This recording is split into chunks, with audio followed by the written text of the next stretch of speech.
Hey guys, tonight we're doing something a little different. We're not time traveling to battlefields or palaces.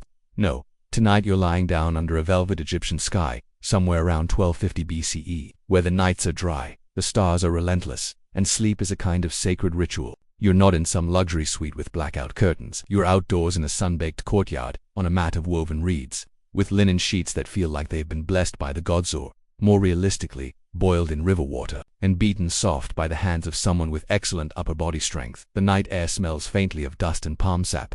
Somewhere in the distance, a donkey makes a sound like a haunted trumpet. There's no mosquito net cerebid on the bright side. There's also no blue light from your phone because, well, it's 3,000 years too early. And here's a fun thought. Even in this ancient age, people worried about how to get better sleep, though their solutions were ... creative. And no, you definitely wouldn't survive this unless you had a high tolerance for crocodile fat and headrests made of wood. So, before you get comfortable, take a moment to like the video and subscribe, but only if you genuinely enjoy what I do here. Let me know where you're listening from and your time zone. I love seeing how far this little storytelling circle reaches. Now dim the lights, maybe turn on a fan for that soft background hum, and let's ease into tonight's journey together. You lie on your side, the air thick with the scent of last afternoon's heat. It rises from the packed clay beneath your mat, radiating upward as though the earth itself is exhaling. The stars above aren't shy tonight. They stretch clear across the sky in a way modern cities have completely forgotten. An ancient glitter that seems to hum. You're in a modest courtyard in the home of a craftsman or sculptor, perhaps known for carving gods out of limestone. His family is asleep around you, some curled on mats, some already snoring softly. The inner rooms are too hot to use in summer, so everyone sleeps under the open sky, surrounded by adobe walls and lazy breezes. You shift slightly on the reed mat, feeling the woven texture press into your shoulder blade. It's not a plush mattress, there's no memory foam or orthopedic curve, but it's not bad. Egyptians prized cleanliness and lightness in bedding. Linen, always linen. They'd go through elaborate steps to bleach and beat the fibers into a softness that's surprisingly gentle, even by modern standards. If you're lucky, your sheets were washed with natron, a type of soda ash that also happened to be used for mummification. You try not to think about that as you inhale the crisp, papery scent. A faint rustle nearby, someone's turning in their sleep. You open your eyes just a little. The courtyard is calm, washed in moonlight. A fig tree leans over the wall, casting long, crooked shadows. In one corner, a cat sacred in this land stretches luxuriously and yawns. Cats in ancient Egypt were more than pets. They were protectors, almost divine. If you're sleeping peacefully tonight, you might owe it to that feline guardian. Night isn't silent. Crickets chirp in a persistent rhythm, and from beyond the city walls, a jackal lets out a mournful cry. You imagine the landscape, the Nile flowing silently, wide and smooth like black silk. Beyond that, desert, and further still, the tombs of kings sleeping forever under carved stone, protected by curses and golden sarcophagi. Your thoughts drift like the river itself to daily life. Sleep in Egypt wasn't just functional, it was spiritual. The gods watched over your dreams, and temples held ceremonies to ensure harmony during the night. You wonder how it felt to drift into dreams knowing the stars were ancient even then, and the stories older than memory. Suddenly, a warm gust brushes across your face. The Sirocco winds, dry, gritty, like a giant exhaling across the desert. It kicks up little swirls of dust along the courtyard edges. You pull the linen sheet up just a little. In summer, most people slept nearly naked. Not for comfort, but practicality. Loose linen, nothing more. The wealthier you were, the more linen you had. Some even scented their sheets with perfumes, lotus oil or myrrh. You're rocking the middle-class version. One sheet, slightly crispy, but clean. Just when you think you're drifting off, a bug lands on your arm. You slap at it instinctively. Mosquitoes, still a menace in every era. The ancients had some defenses. Smoke pots, citronella-like herbs, even sleeping under thin gauze. But mostly, you just dealt with it. Consider this your entry exam into the harsh world of ancient rest. You lie back and stare at the stars again. One of them seems to shimmer more brightly. Sirius, maybe. The dog star. Egyptians tracked its rising to predict the Nile flood, a life-giving event so precise that their entire calendar revolved around it. You can almost imagine a priest, somewhere nearby, gazing up at the same sky, whispering calculations under his breath while fighting off sleep. Some of them must have been insomniacs too, right? The heat finally seems to release you. Your breath slows. Your body grows heavy. Somewhere deep in the house, someone coughs. The clay walls echo faintly, but the sound is oddly comforting, like someone saying, "You're not alone. You're part of a rhythm here." A quiet, ancient one. People slept simply, in tune with the stars and seasons. Historians still debate whether the Egyptians truly had better sleep than we do today, or if we're just romanticizing it. But as your eyes close again, and the desert night cradles you, with its warm breath and occasional cat yowl, you start to understand. It's not about the mattress. It's the ritual, the rhythm, the surrender. You begin to dream, and just like that, the night in ancient Egypt begins to unfold around you, one soft breath at a time. Something tickles your nose. Not a bug. Thankfully though, those are always a possibility, but something more pungent, earthy, unpleasant, sharp even.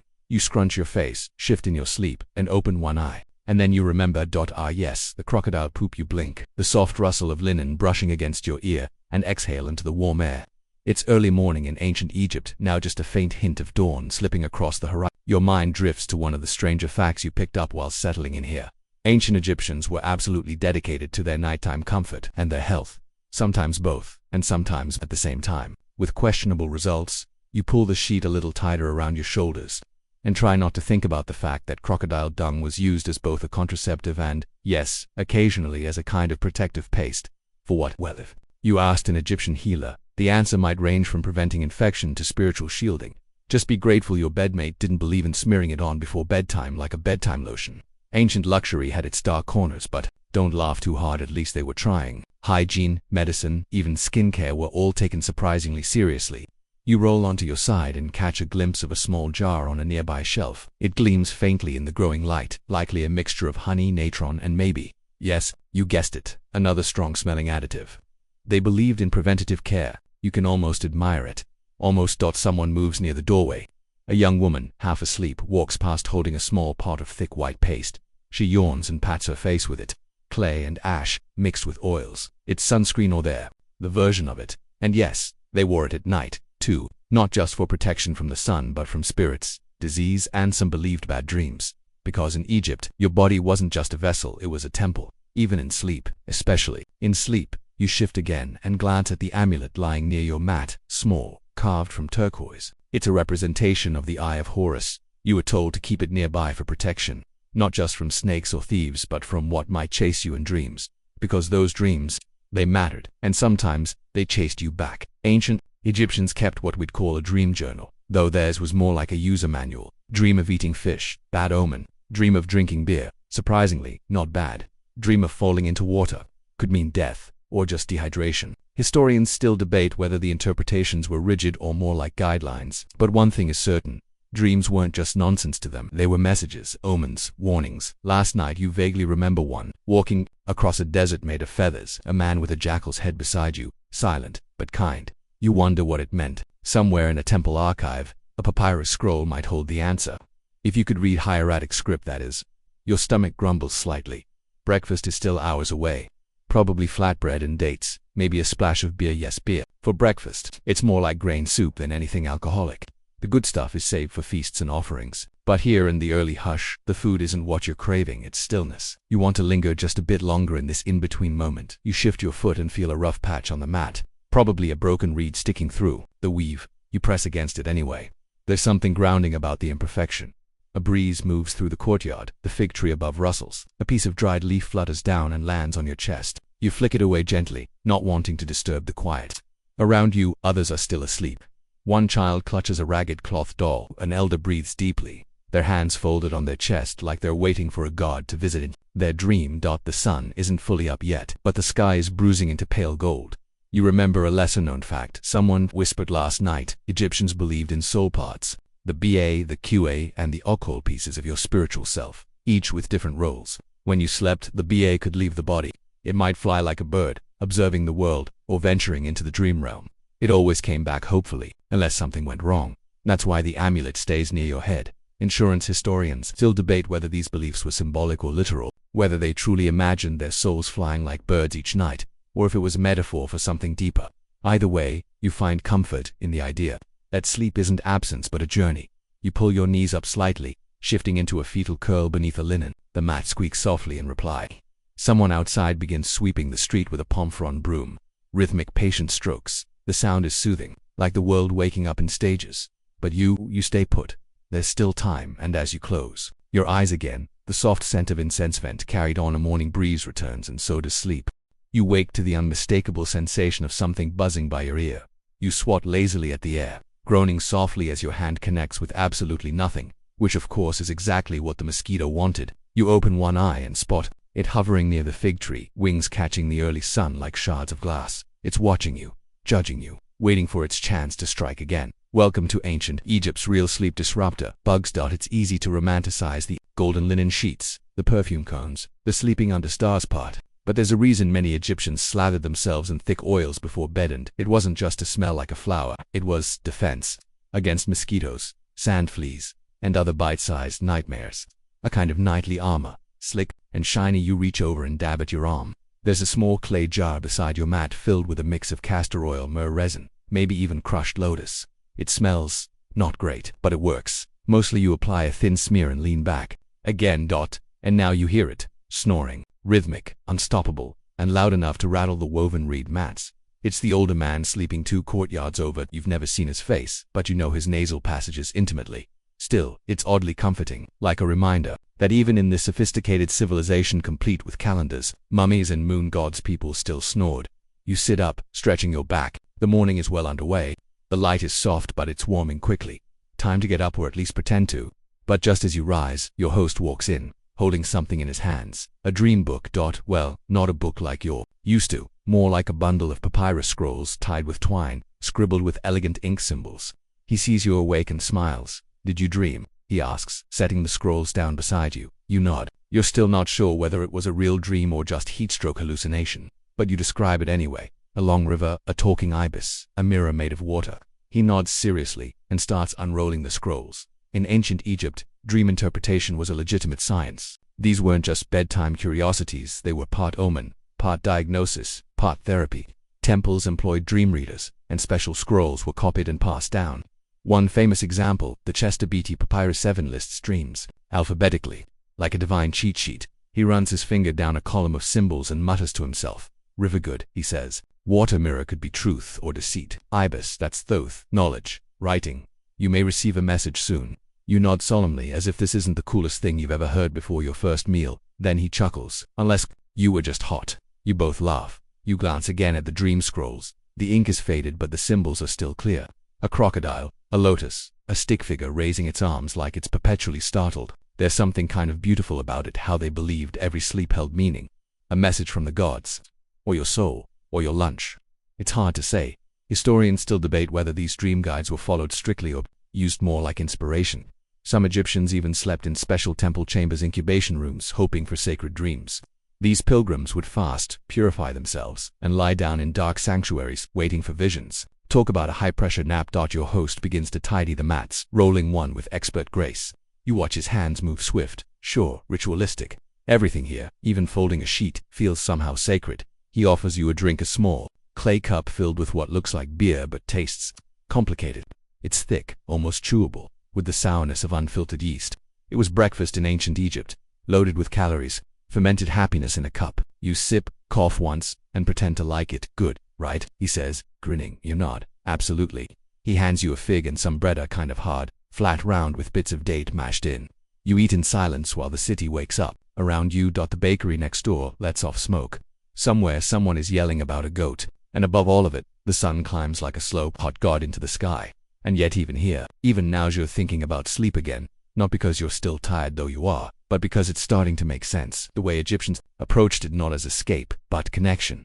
To dreams, to symbols, to the rhythm of the gods. You finish your fig, brush crumbs off your lap, and glance at the scrolls again. One symbol catches your eye, a serpent winding through reeds, its tongue forked like a tuning fork. Nightmare, your host says, seeing your gaze. Bad dreams. Some say they come from a place beneath the world, others say from too much garlic. You laugh, but later, when you curl up again in the shade of the fig tree just for a nap, you can't help but glance at the dream scrolls one last time. The sun may rule the day, but the night, that belongs to dreams, and tonight, they might just come looking for you. Your breath is steady now. Deep, you've fallen back into the slow rhythm of ancient rest, and it carries you someplace strange. You don't open your eyes, but somehow you see everything is golden, not just sunlight, but that gleaming, eternal gold they painted into tomb walls. The air shimmers with heat, yet your body feels cool, weightless. You're no longer in a courtyard. You're lying in a carved chamber underground, sealed in silence, surrounded by stillness thicker than stone. And somehow, you're in the afterlife. Well, not dead. Let's not panic. You're just dreaming like an Egyptian. To the people of ancient Egypt, the afterlife wasn't a vague hope, it was a destination. A physical place you could picture, a map, even prepare for. And yes, comfort mattered there too. Because what's the point of eternal life if you're tossing and turning on the wrong headrest for all eternity? You're lying on a burial bed now, not a mat of reeds, but a beautifully carved wooden frame inlaid with gold leaf and shaped like a lion. The linen beneath you is impossibly fine, so light it whispers against your skin. Your arms are crossed gently over your chest. Around you, the walls are painted with scenes from the Book of the Dead. Blue lotuses float on painted rivers. The gods stand in procession. Anubis watches over you with his jackal face, calm and professional, like a night shift nurse who's seen it all. There's no fear here, only peace. In the real world, Egyptians put incredible effort into ensuring the dead could sleep well. Mummies were wrapped with layers of linen, sometimes over 100 yards of each piece, carefully inscribed or blessed. Amulets were tucked between folds. Spells whispered in, yes, the beloved wooden headrest. That made the journey. 2. Historians still debate whether these burial headrests were purely symbolic or intended to be used in the afterlife. But one thing is clear, even in death, sleep remains sacred. A quiet body, a still heart, a dream that never ends. You shift slightly, dream body cradled in silence. There's something comforting about the idea. Eternal rest, not as an absence, but as a continuation. You'd still have your bed, your linen, your little jar of ointment, maybe even a snack or two. You imagine being buried with your favorite blanket, maybe a cat figurine, perhaps even an extra pillow just in case. In this dream, you rise not physically but, metaphysically. Your ba, that spiritual part of you with the body of a bird and the head of you, flutters up. From your resting place, you hover, glide, watch yourself sleeping, preserved in peace, surrounded by careful preparation. It's not creepy, it's tender, like checking on a friend. Then, you soar, out of the tomb, up, through layers of painted stone and packed earth, up into the early morning sky. You pass over the Nile, now glowing in the sun's first light, see people beginning their day. A fisherman casts his net, a woman lights her oven, a priest finishes his dawn chant, face turned toward the rising sun. You pass over your own courtyard. Your real self is still there, breathing softly beneath linen, curled like a cat in the warm shadow of the fig tree. And just like that, your bar swoops back to the tomb, to your sleeping form, back to the courtyard mat, to your real self. You blink, you're awake again, still under that golden sky, still in your linen cocoon, a little sweatier maybe, but otherwise intact. Someone nearby is pouring water into a basin. You hear the splash, smell the dust. The living world is humming again, but in your chest, something lingers, a stillness, a hush, like the dream's quiet has followed you back. You think again about the dead, buried with care, their tombs filled with little comfort, scone sets, sandals, even food. Pharaohs had entire bedrooms carved into the rock. Some even had painted ceilings with star maps, so their souls would never lose their way. You roll onto your back, stare up at the sky, and imagine that same map stretched above you now. The constellation's different, but the feeling, eternal. You wonder if your dreams will be remembered one day, or if some archaeologists, thousands of years from now, will find your mattress and say, ah yes, clearly this person believed strongly in foam support. You smile, then yawn, and sleep finds you again, this time soft as sand and deep as the tombs beneath the earth.